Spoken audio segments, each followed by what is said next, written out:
नमस्कार मित्रों, मैं फूलचंद झाझड़िया अपने YouTube चैनल कानूनी नज़रिया पर आपका हार्दिक स्वागत करता हूं।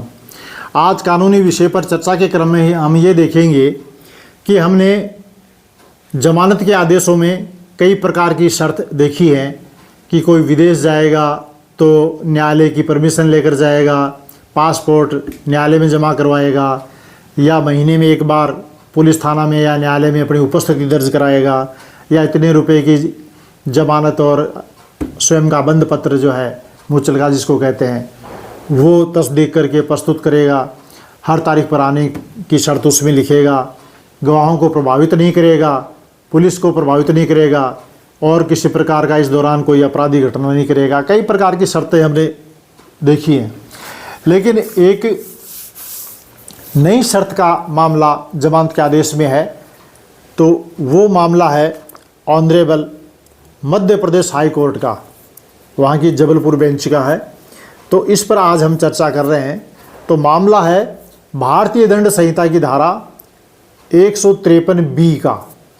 ये जो 1 जुलाई 2024 से पहले भारतीय दंड संहिता प्रभाव में थी और 1 जुलाई 2024 को वह उसके पश्चात उसका निरसन हो गया है, उसको निरस्त कर दिया गया है और उसके स्थान पर नया कानून भारतीय न्याय संहिता लागू हो गया है।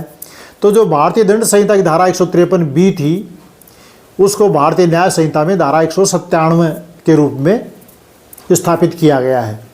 तो चूंकि ये 1 जुलाई 2024 से पहले का मामला है तो इसलिए इसको भारतीय दंड संहिता की धारा 153B के तहत ही दर्ज करके अनुसंधान किया गया। तो सबसे पहले हम ये देखते हैं कि भारतीय दंड संहिता की धारा 153B आखिर क्या है। तो ये धारा इस प्रकार है कि राष्ट्रीय अखंडता पर, देश की अखंडता पर प्रतिकूल प्रभाव डालने वाले कथन,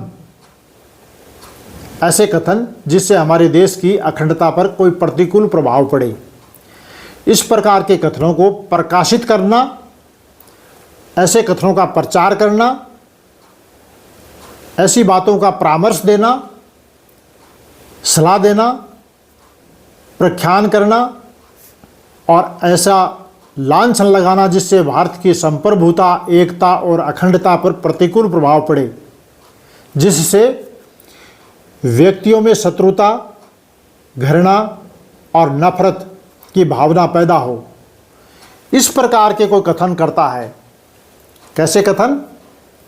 जिनसे देश की अखंडता पर प्रतिकूल प्रभाव पड़े और व्यक्तियों के बीच शत्रुता, घृणा और नफरत की भावना पैदा हो, ऐसे कथन जो भी प्रकाशित करेगा, प्रचार करेगा, परामर्श देगा, सलाह देगा, प्रख्यान करेगा, लांछन लगाएगा, तो ऐसा करने वाले व्यक्ति को भारतीय दंड संहिता की धारा 153B के तहत 3 वर्ष तक का कारावास या जुर्माना या दोनों की सज़ा हो सकती है।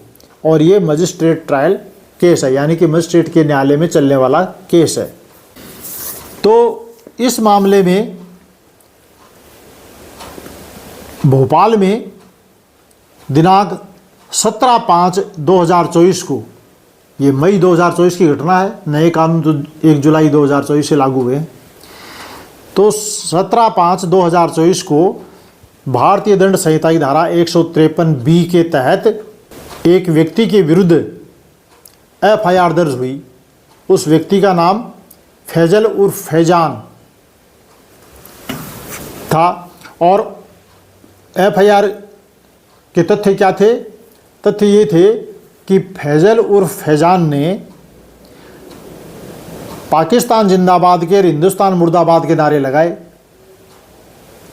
और नारे लगा करके जनता के विभिन्न समूहों के बीच दुश्मनी को बढ़ावा देने का प्रयास किया, जो राष्ट्रीय एकता और सद्भाव के लिए हानिकारक है। ये तथ्य है इस केस के। तो इसके अंदर फैजल उर्फ फैजान को FIR दर्ज होने के बाद में गिरफ्तार कर लिया गया, अनुसंधान किया गया और उसको जेल भेज दिया। नीचे ट्रायल कोर्ट में जमानत खारिज हो गई।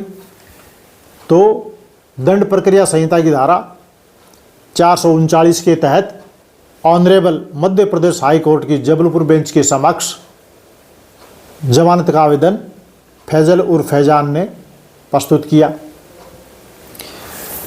तो honourable Madhya Pradesh high court ने जमानत का आवेदन तो इसमें स्वीकार किया और यह आदेश दिया कि ठीक है, 50,000 रुपये की जमानत और इसी राशि का मुचलका यानी कि सेल्फ बॉन्ड प्रस्तुत करे तो उसको जमानत पर हम आज़ाद करते हैं।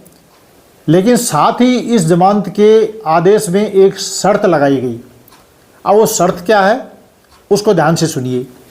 शर्त ये लगाई गई कि नीचे की कोर्ट में जो ट्रायल चल रही है उस ट्रायल के ख़त्म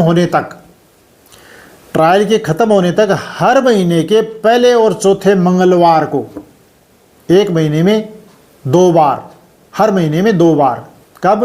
पहले और चौथे मंगलवार को पुलिस थाना के भवन पर फहराए गए राष्ट्रीय ध्वज को ये फैजल उर्फ फैजान क्या करेगा?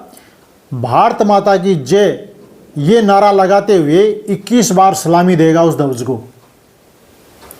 जो पुलिस थाने के भवन पर हमारे देश का झंडा जो फहरा रहा है उस झंडे को हर महीने पहले और चौथे मंगलवार को जाकर भारत माता की जय, भारत माता की जय, भारत माता की जय ऐसे बोलते हुए 21 बार सलामी देगा, सलाम करेगा उसको।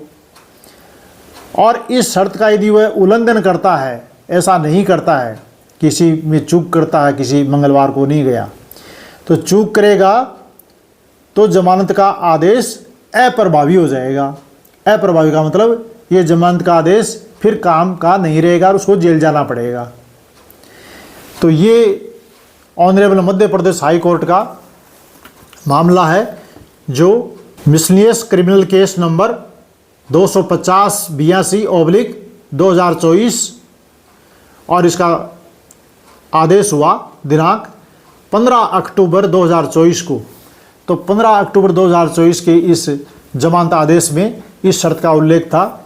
तो मेरी इच्छा हुई कि मैं आप सब लोगों के साथ में ये शेयर करूं और चर्चा करूं इस पर। आशा करता हूं आपको ये वीडियो अच्छा लगा होगा। यदि अच्छा लगा हो तो इसे लाइक कीजिए, सब्सक्राइब कीजिए और अपने मित्रों के साथ में शेयर कीजिए। बहुत बहुत धन्यवाद। नमस्कार।